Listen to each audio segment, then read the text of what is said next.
यह एक Hindi suspense story और फैमिली स्टोरी है।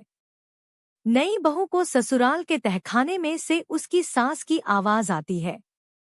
कहानी अंत तक जरूर पढ़े। जिंदगी के लिए जो आप सोचते हो ऐसा जरूरी नहीं कि जिंदगी भी आपके लिए ऐसा ही सोचे। मेरा नाम रिया है। जवान लड़की अगर घर में हो तो माँ बाप के लिए चिंता का विषय होता है। मेरी उम्र 28 के ऊपर हो गई थी। कई रिश्ते आए लेकिन कहीं बात बनी नहीं। फिर एक दिन एक रिश्ता आया। वो हमारे शहर से थोड़ी दूर गांव में रहते थे। लड़के का नाम संजय है। लड़का अच्छा था और उनका खेती का काम था। लड़के की माँ नहीं थी उनके घर में सिर्फ वो और उनके पिता ही रहते थे। मेरी शादी उनसे होना तय हो गया। उनके बारे में इससे ज्यादा मैं और कुछ नहीं जानती थी। शादी की तैयारी होने लगी। मैं भी इस बात से खुश थी कि मेरे माँ बाप की चिंता अब दूर हो रही है। लेकिन मेरी जिंदगी में आगे क्या होगा इसका मुझे पता नहीं था। शादी की तैयारियों में समय निकलता गया और आखिरकार शादी का दिन भी आ गया। शादी वाले दिन जैसे लड़के के चेहरे पर खुशी और उत्साह रहता है, ऐसा कुछ भी मुझे उनके चेहरे पर दिखाई नहीं दिया। उन्हें देखकर ऐसा लग रहा था जैसे उनकी शादी उनकी मर्जी के बिना करवाई जा रही हो। लेकिन मैं मन में यही सोच रही यही थी, जो भी ख्याल मेरे मन में आ रहे हैं ऐसा कुछ भी ना हो। अपनी जिंदगी में अच्छे होने की उम्मीद लिए मैं बैठी थी।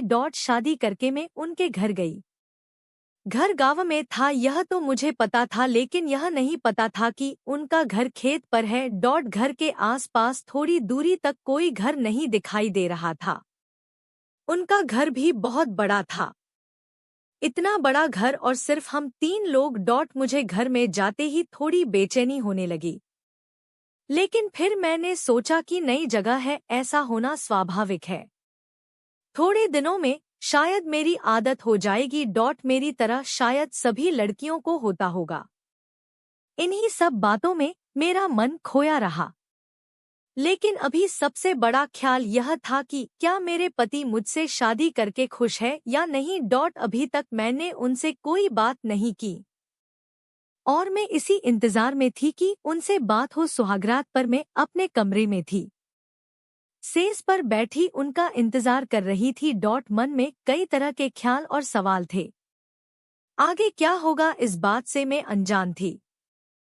धीरे धीरे समय बीतता गया और इंतजार करते करते आधी रात हो गई। लेकिन अभी तक मेरे पति कमरे में नहीं आए थे। आधी रात के बाद मैंने सोचा कि शायद किसी काम में होंगे। शादी में बहुत काम होते हैं और सब उन्हें संभालना होता है। यह सोचकर मैं वही बिस्तर पर सो गई। सुबह मेरी नींद खुली और मैं तैयार होकर बाहर गई तो वो मुझे घर के बारांदे में सोए दिखाई दिए। शादी की पहली रात कोई अपनी पत्नी के कमरे में ना सोकर बाहर क्यों सोएगा। मेरे ससुर ने मुझे देखा और पूछा कि बेटा सब ठीक है। मैंने भी उन्हें कहा सब ठीक है। मेरे ससुर ने तब कहा कि बेटा मैं तुम्हें संजय के बारे में कुछ बताना चाहता हूँ। मेरा बेटा मन का बहुत अच्छा है। लेकिन इसे छोटी छोटी बातों पर गुस्सा आ जाता है। तुम अभी इसे समझना, मैं तुम्हें बता दूं कि उसमें थोड़ा समय लगेगा। तुम दोनों एक दूसरे को समझना। बस इसके गुस्से और कम बोलने का बुरा मत मानना और ज्यादा सवाल मत पूछना। ज्यादा सवाल मत पूछना, यह बात मुझे कुछ समझ नहीं यह किस और इशारा था, लेकिन मैंने उस समय सिर्फ हाँ कहकर उनकी बात मान ली। मैं उनसे और कहती भी क्या। मैं सुबह जब घर का काम कर रही थी तब कोने में एक दरवाजे पर बड़ा ताला लगा हुआ था। घर में ही इतना बड़ा ताला लगा कर रखा है, यह बात मुझे अजीब लगी। मेरे पति घर से चले गए थे। मैं पूरा घर देख रही थी, साथ ही सफाई भी कर रही थी। उस दरवाजे के ताले ने मेरे मन अभी भी सवाल उठा रखे थे। मैंने मेरे ससुर जी से बोला कि पापा जी इसकी चाबी दे दीजिए, सफाई कर देती हूँ। वो बोले नहीं रहने दो, इसके नीचे तहखाने में एक छोटा कमरा है, उसमें जाने की कोई जरूरत नहीं, रहने दो। उन्होंने जिस तरह से बोला उनको देखकर ही मैं डर गई। पता नहीं उन्हें इस बात पर गुस्सा क्यों आ गया। उस समय मैंने सिर्फ हाँ में सर हिला दिया।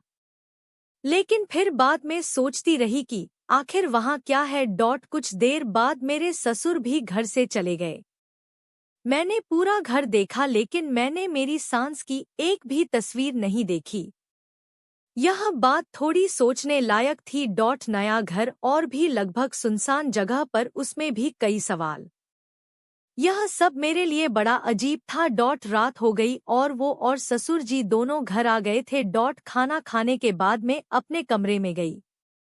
जैसा कि मैंने कहा, मुझे अब इस घर में थोड़ा अजीब सा लग रहा था। घर में बात करने वाला कोई नहीं। में सोच रही थी कि आज भी वो बाहर सोएंगे, लेकिन थोड़ी देर बाद वो कमरे में आ गए। उनके आते ही मैं डर गई। वो कमरे आए लेकिन बिना कुछ बोले और मुझे देखें वो बिस्तर पर सो गए। शायद उनके पिता ने उन्हें समझाया होगा। मैंने थोड़ी कोशिश की उनसे बात करने की। उन्हें बोला कि आपको ठंड लगे तो यह कंबल ले लेना, लेकिन उनका कुछ जवाब नहीं आया। में भी कुछ समय के बाद सो गई। उस दिन के बाद रोज वो कमरे में ही सोते थे, लेकिन मेरी तरफ पीठ करके और बिना कुछ बोले। यह कैसी शादी थी। मेरे पति मेरी तरफ देख भी नहीं रहे थे। मेरे ससुर ने पहले ही समझाया था कि ज्यादा सवाल नहीं करना, इसलिए मैं कुछ बोलती या पूछती ही नहीं थी। एक रात मेरी नींद अचानक खुली तो मैंने देखा कि वो कमरे में नहीं है।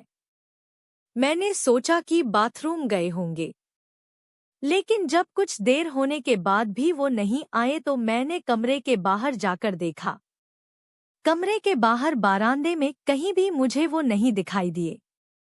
मैं फिर अपने कमरे में जाने लगी, लेकिन मेरे मन में ख्याल आया उस ताले वाले दरवाजे का। उस दरवाजे के सामने में गई तो वहां अब ताला नहीं था, बल्कि वो अंदर से बंद था। मैं खड़ी खड़ी यह सोच रही थी कहीं वो अंदर तो नहीं।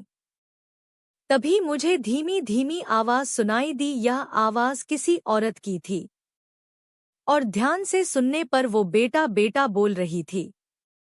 मैं डर गई और वहां से भागते हुए सीधे मैं अपने कमरे में जाकर सो गई। में बिस्तर पर सोए हुए यही सोच रही थी कि यह सब क्या है। तभी वो कमरे में आ गए। मैंने सोने का नाटक किया। अब उनके आने से मुझे डर लगने लगा था। जैसे तैसे मैंने अपने डर और विचारों पर काबू किया। तहखाने में जो औरत की आवाज आ रही थी, क्या वो मेरी सास की थी? मेरी सास की एक भी तस्वीर क्यों नहीं है? क्या वो जिंदा है? और अगर है तो उन्हें इस तरह बंद करके क्यों रखा गया है? जब घर में इतने राज हो तो नींद कैसे आ सकती है? रात में ठीक से सो नहीं पाई। बिस्तर पर पड़े पड़े मुझे यह ख्याल आया कि मुझे उस कमरे में जाकर एक बार जरूर देखना चाहिए। मेरे ससुर ने भी उस कमरे में जाने से मना किया था। मैं सुबह जल्दी अपने कमरे से निकल गई। वो अभी तक सोए थे। धीरे धीरे और डरते डरते मैं उस कमरे तक जा रही थी। सीढ़ियों के दरवाजे पर पहुंच गई थी। हमेशा की तरह अभी भी वहां बड़ा ताला लगा हुआ था। उसकी चाबी मेरे पति के पास रहती थी। मैंने सोचा कि मैं बाहर से आवाज लगाती हूँ, शायद कोई जवाब दे, लेकिन फिर मैंने सोचा कि आवाज लगाने से मेरे पति या ससुर में से कोई जाग जाएगा। मुझे समझ आ गया था कि उस कमरे में जाना है तो चाबियों के साथ आना होगा। में वहां से चली गई।